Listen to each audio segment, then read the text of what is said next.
In a small village called Ikalisi, hidden deep in the forests of Nigeria, there lived a king and queen who ruled over the people. The king's name was Olamilekan and the queen was called Adana.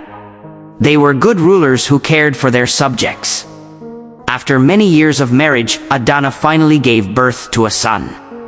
They named him Ikin, and there was much rejoicing throughout the village when the prince was born.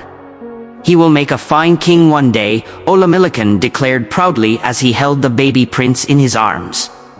However, when Ikin was just a young boy, a terrible sickness struck him that caused him to lose his sight completely. No matter what the best healers and medicine men tried, the young prince remained blind. This made Olamilekan and Adana very sad for their son. As Ikin grew older, his parents provided him with the finest tutors to educate him on how to be a good leader. They taught him about the history and customs of their people. He learned to listen very carefully and to use his other senses of smell, touch, and hearing. Although blind, Ikin was a smart young man with a strong mind. But he longed to be able to see the colors, sights, and beauty of the world around him that others could see. He felt limited by his blindness. When he turned 18 years old, a strange visitor came to Ikalisi. He was an old, wandering mystic from a distant land. This mystic had heard about the blind prince and he claimed to know of an ancient remedy, a special potion made from rare plants and roots that could restore Ikin's sight. The journey to get the ingredients for this remedy will be long and hard, the mystic warned Ikin. You will face many tests and challenges along the way to prove you are worthy. Only the bravest and most determined will succeed. Ikin did not hesitate. "I will do whatever it takes to regain my sight and lead my people out of the darkness," he vowed. His parents were worried for his safety, but they believed in their son's courage and resolve. And so, with the mystic as his guide, Ikin set out on an epic quest across Nigeria to find the ingredients for the special sight-restoring potion. First they had to cross the Orovu Desert, a vast, scorching landscape of sand dunes stretching as far as the eye could see. As a blind person, Ikin had to rely on the mystic's directions to navigate safely. The blazing sun bore down upon them relentlessly as they trekked for days through the desert. Their water supplies ran dangerously low. Ikin was losing hope until his sharp hearing detected the distant sound of rushing water, an oasis.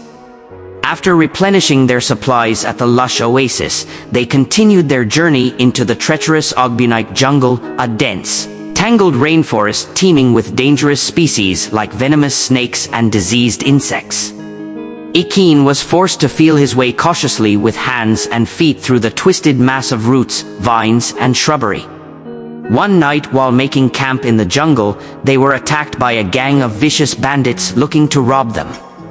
Using his heightened senses of hearing and smell, Ikin was able to detect the bandits' movements before they struck. He and the mystic fought them off with martial skills. Their next obstacle was crossing the powerful Nkisi River. They constructed a small raft to float across, but were caught in the middle of the rapids. Ikin drew upon every ounce of his determination as they battled the raging currents before finally reaching the safety of the far riverbank. After several grueling months of travel facing one deadly hurdle after another, Ikin and the old mystic finally arrived at the hidden valley where the precious plants for the sight-restoring remedy grew. But their quest was not over yet. The mystic explained that Ikin first had to prove himself worthy of the remedy by passing one final ritualistic test. After their long and treacherous journey across Nigeria, Prince Ikin and the old mystic finally arrived at a remote, hidden valley deep within the mountains. This secret place was surrounded by steep cliffs on all sides, making it nearly impossible to access. "We have reached the sacred valley where the rare plants for the sight-restoring remedy grow," the mystic announced. "But you must first face one final test to prove yourself worthy, Ikin." Ikin felt a mixture of nerves and determination. After everything he had endured to get here, he would not falter now. "Tell me what I must do," he stated firmly.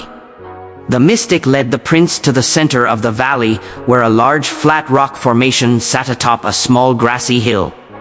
Arranged in a circle around the rock were 7 stone pedestals, each topped with a burning torch. You must sit in meditation on that rock through the night until sunrise, the mystic instructed Ikeen. The burning torches represent 7 virtues: courage, humility, wisdom, determination, justice, compassion, and honor. If you can remain disciplined and focused, never allowing the flames to go out, you will have proven you possess all 7 of these noble virtues within you. Ikeen accepted the challenge without hesitation. As night fell over the valley, he climbed up and sat cross-legged on the flat rock, the 7 burning torches surrounding him. Taking slow, deep breaths, the prince began his meditation. The first hours were relatively easy. But as the night dragged on, Ikeen's concentration was relentlessly tested. Gusts of winds threatened to extinguish the flames. Biting insects swarmed around the torches, distracting him. His body grew stiff and sore from sitting so still. Ikeen's mind raced with doubts. Was this all for nothing? What if the remedy did not work after all he had sacrificed? He was tempted to give up and leave the rock, the torches still flickering. But then he pictured the faces of his beloved parents, and his people suffering under the greed and injustice brought on by the selfish nobles. Ikeen's resolve was ignited with newfound determination and purpose. Drawing strength from deep within his spirit, he remained firmly seated, focused entirely on keeping the flames alive. Just when it felt like he could not last any longer, the first golden rays of dawn began to peek over the mountain tops, signaling the arrival of a new day. Ikeen had succeeded. All 7 torches remained lit, burning bright despite his ordeals. "Well done, my prince," the mystic called out, approaching with a look of great pride and approval. "You have proven yourself truly worthy." The old man set about gathering the rare plants and herbs growing in the valley. Following the precise ancient instructions, he spent several hours carefully combining them into a single earthen vessel, chanting ritualistic incantations all the while. Finally, the mystic turned to Ikeen, holding up the prepared remedy, a thick, lumpy paste that gave off a pungent herbal aroma. "This potion contains the power to heal your blindness, to open your eyes and enlighten your vision forevermore," he said solemnly. "But you must never lose faith, even in your darkest hour. Believe in your spirit's inner vision to perceive what the eyes alone cannot." Nodding, Ikeen accepted the remedy vessel from the mystic's hands. He could scarcely breathe from the anticipation.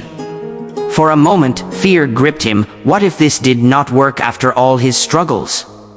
Pushing the doubt aside, Ikeen believed in the mystic's words. He believed in himself. Using his fingers, he smeared the thick paste across his tightly shut eyelids, coating them completely. At first, there was no change. Had it all been for nothing? Then suddenly, Ikeen felt a scorching heat rapidly spreading across his face. The mystical ingredients were taking effect. He cried out, squeezing his eyes even more tightly as the burning intensified. Tears streamed down his cheeks, mixing with the remedy to create a foul-smelling steam. Just when Ikeen felt he could endure no more, the searing pain stopped. An incredible sensation overcame his eyes, like a heavy veil being lifted. Slowly, with great trepidation, Ikeen opened his eyelids and gasped in awe. For the first time since he was a small child, he could see. At first, everything appeared blurred and too bright. But gradually, Ikeen's vision adjusted into clarity. He could perceive every tiny detail around him: the green grassy meadow, the purple and blue wildflowers, the craggy gray mountain peaks reaching majestically into the sky.